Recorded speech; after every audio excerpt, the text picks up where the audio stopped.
शुरू कर रहे हैं। पार्ट 5 का नाम है गिल्लू। हमने इस कहानी को पढ़ रखा था, जिसको किसने लिखा था महादेवी वर्मा ने। तो इस पार्ट का पहला प्रश्न है शब्दार्थ। पहला प्रश्न पढ़े हरितिमा। हरितिमा मतलब होता है हरियाली। दूसरा है अनायास। अनायास मीन्स अचानक। तीसरा है स्वर्णिम। स्वर्णिम मतलब सुनहरी। चौथा है काक। काक किसे बोलते हैं? कौवे को, और इसे कालकुसुंडी भी कहा जाता है। पांचवा है दूरस्थ। दूरस्थ मतलब दूर के। सिक्स्थ वाला सुलभ। सुलभ मीन्स आसान। सातवां है विस्मित। विस्मित मतलब होता है आश्चर्यचकित हो जाना। आठवां है लघुगात। लघुगात मतलब छोटा शरीर। नौवां है गंध। गंध मतलब खुशबू। और 10वां है उष्णता। उष्णता मतलब होता है गर्माहट। तो ये हमारे शब्दार्थ 1 से लेकर 10 तक कंप्लीट है। नेक्स्ट हम करने वाले हैं लघु उत्तरीय प्रश्न। 5 के लघु उत्तरीय प्रश्न का पहला प्रश्न शुरू करते हैं। पहला प्रश्न है लेखिका ने काकमुसुंडी को एक विचित्र पक्षी क्यों कहा है? काकमुसुंडी क्या होता है? कौवे को एक विचित्र पक्षी क्यों कहा है? हमने कहानी में सुना होगा आपने अच्छे से। लेखिका ने काकमुसुंडी को एक विचित्र पक्षी इसलिए कहा है क्योंकि कभी इसे विशेष आदर दिया जाता है तो कभी अनादरित किया जाता है, मतलब आदर नहीं दिया जाता। और हमारे पुरखे सिर्फ कौवे के रूप में ही आ सकते हैं, मतलब हमारे जो बड़े बुजुर्ग हैं, जो शांत हो गए हैं, अगर वो आना चाहे तो किस रूप में आ सकते हैं? कौवे के रूप में आ सकते हैं। इसलिए लेखिका ने कौवे को एक विचित्र पक्षी कहा है। तो कौवे किसमें अपना सुलभ आहार खोज रहे थे? आंसर है गिलहरी का छोटा सा बच्चा जो घोंसले से गिर पड़ा था, उसमें कौवे सुलभ आहार खोज रहे थे। सुलभ आहार मीन्स सुलभ मतलब होता है आसान और आहार मतलब खाना। तो कौवे उसमें अपना खाना खोज रहे थे, मतलब उसको खाना चाहते थे। तीसरा, गिलहरी के बच्चे की प्राण रक्षा लेखिका ने कैसे की? तो कैसे की? उत्तर देखें। लेखिका ने गिलहरी के बच्चे को उठाकर कमरे में लाई। फिर रुई से रक्त पोंछकर, रक्त मीन्स होता है खून, खून पोंछकर घाव पर पेनिसिलिन का मरहम लगाया। तो दूसरा तीसरा भी हमारा कंप्लीट हो गया है। नंबर 4, हमने उसकी जातिवाचक संज्ञा को व्यक्तिवाचक संज्ञा का रूप दे दिया। लेखिका के इस कथन का आशय स्पष्ट करिए। तो इसका आशय है हमने उसकी जातिवाचक संज्ञा को व्यक्तिवाचक संज्ञा का रूप दे दिया।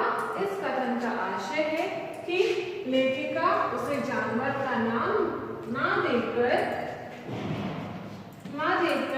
उसे व्यक्ति का नाम दिया और उसे गिल्लू कहने लगी। मतलब वो जानवर था तो उसको जानवर की तरह नहीं माना, और उस गिलहरी के बच्चे को लेखिका ने अपने परिवार के सदस्य की तरह माना, उसे अपने पास रखा और गिल्लू कहकर उसे पुकारने लगा। प्रश्न नंबर 5, लेखिका के अस्वस्थ होने पर गिल्लू उसकी सेवा किस प्रकार करता था? उत्तर, लेखिका के अस्वस्थ होने पर गिल्लू तकिए पर सिरहाने बैठकर अपने नन्हे पंजों से लेखिका के सिर और बालों को हौले हौले सहलाता रहता। इस प्रकार वो लेखिका की सेवा करता था। अब देखते हैं 6th वाला। लेखिका को कब लगा कि गिल्लू को मुक्त करना आवश्यक है? मतलब लेखिका को कब लगा कि अब गिल्लू को घर के बाहर जाने देना चाहिए? उत्तर, जब गिल्लू के जीवन का प्रथम बसंत आया। जब गिल्लू के जीवन का प्रथम बसंत मौसम आया और गिलहरियां खिड़की के बाहर आने लगी, बाकी आसपास की गिलहरियां भी खिड़की के बाहर आने लगी थी। तब लेखिका को लगा कि गिल्लू को मुक्त करना आवश्यक है। इसके बाद हमारा 7th वाला क्वेश्चन और बचा है, वो भी हम जल्दी से लिख लेते हैं। नंबर 7, लेखिका द्वारा पाले पशु पक्षियों में से गिल्लू किन अर्थों में सबसे अलग था? उत्तर, गिल्लू लेखिका के लिए अन्य पशु पक्षियों से अलग था क्योंकि बाकी पशु पक्षी लेखिका के साथ एक ही थाली में खाने की हिम्मत नहीं करते थे, पर गिल्लू उनके साथ थाली में खाना खाया करता था। बाकी जो पशु पक्षी थे वो लेखिका के साथ थाली में खाना नहीं खा पाते थे, लेकिन जो गिल्लू था वो लेखिका के साथ थाली में साथ में खाना खाता था, इसलिए गिल्लू उनके लिए स्पेशल था, खास था। आज हम हमारे दीर्घोत्तरीय प्रश्न शुरू कर रहे हैं। तो दीर्घोत्तरीय प्रश्न का पहला प्रश्न है हमारा, लेखिका के कॉलेज से लौटने के बाद गिल्लू की नित्य क्रिया क्या थी? जब वो लेखिका कॉलेज से घर वापस लौट आती थी तो गिल्लू क्या किया करता था? लेखिका के कॉलेज से लौटने के बाद गिल्लू जाली के द्वार से भीतर आकर लेखिका के पैर से सिर और सिर से पैर तक दौड़ लगाने लगता था। तो पहला दीर्घोत्तरीय प्रश्न हमारा कंप्लीट हो गया। प्रश्न देखते हैं हम। तीसरा प्रश्न, गिल्लू की समझदारी और लेखिका के प्रति उसका स्नेह व्यवहार का वर्णन कीजिए। हमें लेखिका और गिल्लू के जो व्यवहार के बीच में उनको बताना है, और गिल्लू की समझदारी के बारे में भी बताना है। गिल्लू एक समझदार जानवर था। वह अपने घर में आराम से बैठा और झूला करता था। वह लेखिका को आकर्षित करने के लिए नए उपाय ढूंढता रहता था। लेखिका उसका ध्यान रखती थी तथा अपने साथ खाना भी खिलाती थी। तो इस प्रकार हमारा तीसरा प्रश्न पूरा हो गया। प्रश्न, काकद्वय की चोंचों के 2 घाव उस लघु प्राण के लिए बहुत थे। इस वाक्य का आशय स्पष्ट कीजिए। इस लाइन का मतलब क्या है हमें बताना है। उत्तर, इस वाक्य का आशय है कि कौवा की चोंचों का घाव लगने के बाद गिलहरी की जान बचना मुश्किल था। मतलब कौवे की चोंचें उसमें लग गई थी, गिलहरी पर उसने चोंचें मारी थी कौवे ने, जिसकी वजह से वो घायल हो गया था और उसको बचना मुश्किल था। सभी लोग क्या बोल रहे थे कि ये अब नहीं बचेगा। कहानी में सुना होगा आपने। चलिए आगे बढ़े। पांचवा प्रश्न, गिल्लू की समाधि सोनजूही की लता के नीचे ही क्यों दी गई? उत्तर, गिल्लू की समाधि सोनजूही की लता के नीचे इसलिए दी गई क्योंकि वह लता उसके लिए बहुत प्रिय थी। सोनजूही मतलब एक पेड़ होता है जिसमें येलो कलर के फ्लावर उगते हैं, उसे सोनजूही कहा जाता है। तो उसी लता के नीचे गिल्लू की समाधि इसलिए दी गई क्योंकि वो लता उसको बहुत अच्छी लगती थी, वो अधिकतर वहीं रहता था। प्रश्न नंबर 6, गिल्लू के रूप स्वरूप एवं क्रियाकलापों का वर्णन अपने शब्दों में विस्तार से कीजिए। हमें गिल्लू के रूप के बारे में बताना है, वो कैसा दिखता था, और उसकी हरकतों के बारे में बताना है। तो उत्तर देखते हैं। गिल्लू का छोटा सा शरीर, झब्बेदार पूंछ और चंचल चमकीली आंखें थी। वह अपने घर में बैठकर झूलता रहता था तथा लेखिका को घंटों काम करते हुए देखता रहता था। 7वां प्रश्न है हमारा, लेखिका ने गिल्लू को परिचारिका की उपाधि किस कारण से दी? लेखिका गिल्लू को परिचारिका क्यों कहती थी?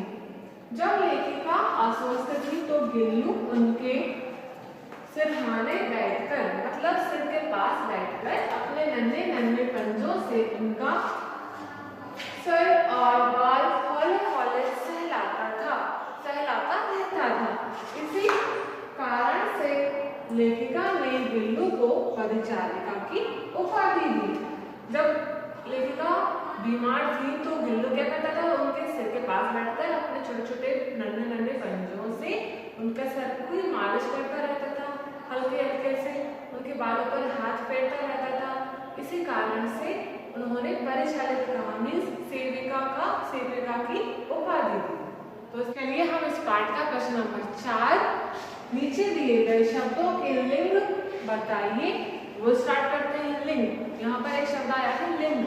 लिंग मतलब क्या होता है, वो मेल में आता है कि फीमेल में, मतलब वो पुरुष कैटेगरी में आता है या महिला कैटेगरी में। कौन सी चीज महिला बोलते हैं किस चीज को, और कौन सी चीज को पुरुष के रूप में बोला जाता है, वही हमें बताना है।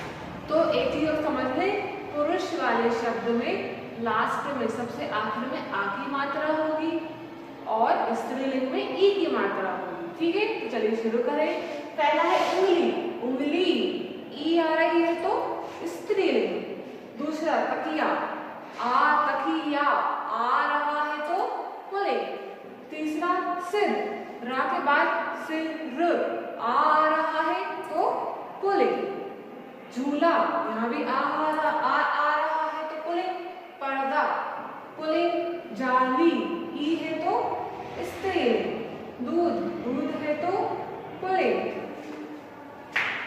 अब मोटर, मोटर में भी आ रहा है लेकिन ये पुल्लिंग नहीं स्त्रीलिंग होगी। कुछ शब्द ऐसे हैं जिसे हमें याद करना पड़ेगा वो पुल्लिंग के हैं कि स्त्रीलिंग है। जैसे मोटर, मोटर में हम देखें तो आ रहा है लेकिन क्या आना चाहिए, पुल्लिंग आना चाहिए, लेकिन यहाँ क्या आ रहा है स्त्रीलिंग। इस तरह थाली स्त्रीलिंग, कली स्त्रीलिंग, खिड़की स्त्रीलिंग, रुई स्त्रीलिंग, सुराही स्त्रीलिंग और बरामदा पुल्लिंग। इस तरह हमारा प्रश्न नंबर 4 भी कंप्लीट हो गया है। नेक्स्ट हम प्रश्न नंबर 5 को शुरू करेंगे।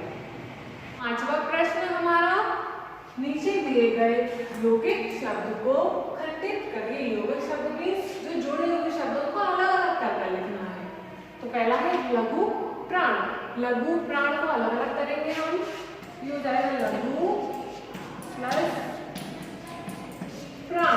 दूसरा सोन जूही, इसका होगा सोन अलग करेंगे, जूही अलग करेंगे। इसे कैसे करना है, हम देखें लघु अलग शब्द होता है, लघु का मतलब छोटा और प्राण मीन्स जान, तो ये दोनों अलग अलग शब्द हैं, दोनों को मिलकर लिखा था। इस तरह हमें सही सही शब्दों को अलग कर लिखना है। काक प्राण, काक मीन्स कौवा और अलग करेंगे प्राण। आगे मरणासन, मरण मीन्स मृत्यु, आसन आसन मीन्स स्थिति। प्रियजन, प्रिय अलग है और जन अलग है। जातिवाचक, जाति अलग है और वाचक अलग है। काक दोय, काक मीन्स कौवा और दोय मीन्स दो। काक दुसुम्नी, काक मीन्स कौवा और दुसुम्नी शब्द अलग है। कार्य कला, कार्य प्लस कला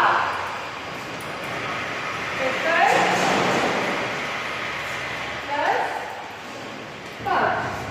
तो इस तरह हमारा आज का प्रश्न शुरू हो गया। तो हमारा पार्ट नंबर 5 कंप्लीट है। आप लोग कॉपी में कंप्लीट करिएगा। नेक्स्ट वीडियो में हम पार्ट 6 को शुरू करेंगे।